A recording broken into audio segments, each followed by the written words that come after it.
मार्च महिन्याला सुरुवात झाली आहे आणि मार्चच्या सुरुवातीपासूनच आता उन्हाळ्याच्या ज्या लाटा आहेत तर त्या आपल्याला दिसायला लागलेल्या आहेत। या कडक उन्हाच्या तापमानामुळे आत्तापासूनच सगळ्यांना घामाच्या धारा सुटायला लागलेल्या आहेत आणि यंदाचा उन्हाळा जो आहे तर हा उन्हाळा फक्त गरम नसणार आहे तर तुम्हाला चटका देणारा असणार आहे।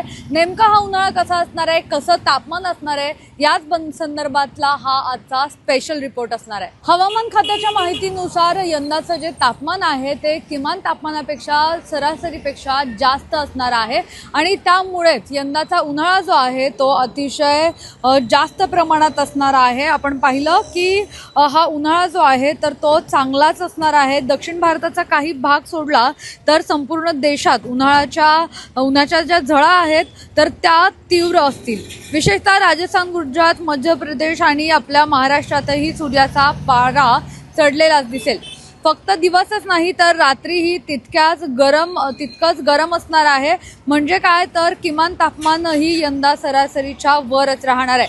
तुम्हाला वाटत असेल आता एवढी उष्णता कशी, तर त्याचं उत्तर फेब्रुवारीच्या आकडेवारीत दडलेलं आहे।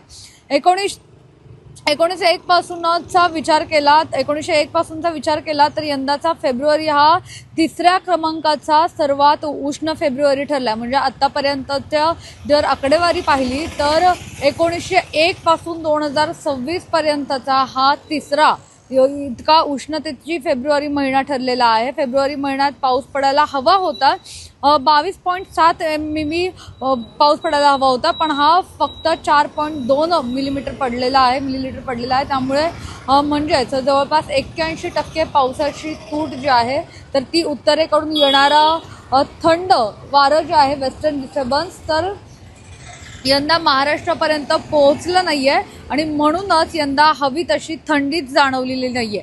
यामध्ये तिसरा मुद्दा जो आहे महत्त्वाचा तो म्हणजे आता सर्वात महत्त्वाचं उष्णतेची लाट। यंदा बंगाल, बिहार, उडीसा आणि पश्चिम किनारपट्टीवर 12 ते 15 दिवस उष्णतेची लाट राहू शकते। त्यामुळे उष्माघाताचा धोका जो आहे तो सुद्धा वाढलेला पाहायला मिळणार आहे।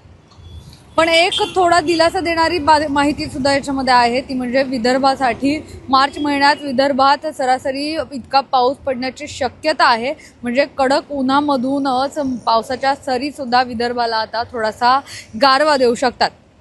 आता यानंतर सगळ्यात महत्त्वाचं ते म्हणजे पावसाळ्याचं काय, तर सगळ्यांच्या मनात एकच प्रश्न आहे, उन्हाळा तर इतका तापला आहे पण पाऊस कसा असेल। तर हवामान विभागाने एक महत्त्वाची गोष्ट सांगितली आहे, प्रशांत महासागरातील एक एल निनो आता हळूहळू निवळतोय। त्यामुळे जुलै, ऑगस्ट आणि सप्टेंबरमध्ये परिस्थिती बदलण्याची चिन्ह आहेत। त्यामुळे अशा पावसाळ्याची सुरुवात यंदा दमदार होईल असं यांच्याकडून सांगितलं जात आहे। जरी हवामान विभागाने यावर शिक्कामोर्तब केला असेल तरी सुद्धा याबाबतचे सकारात्मक संकेत मात्र अजून काही मिळताना पाहायला मिळणार नाही। त्यामुळे आता उन्हाळ्याच्या दिवसांमध्ये जर तुम्ही बाहेर पडत असाल, कामासाठी वगैरे बाहेर पडत असाल तर आपली व्यवस्थित काळजी घ्या आणि उन्हापासून स्वतःचा बचाव करण्यासाठी आवश्यक ती उपाययोजना सुद्धा करायला विसरू नका।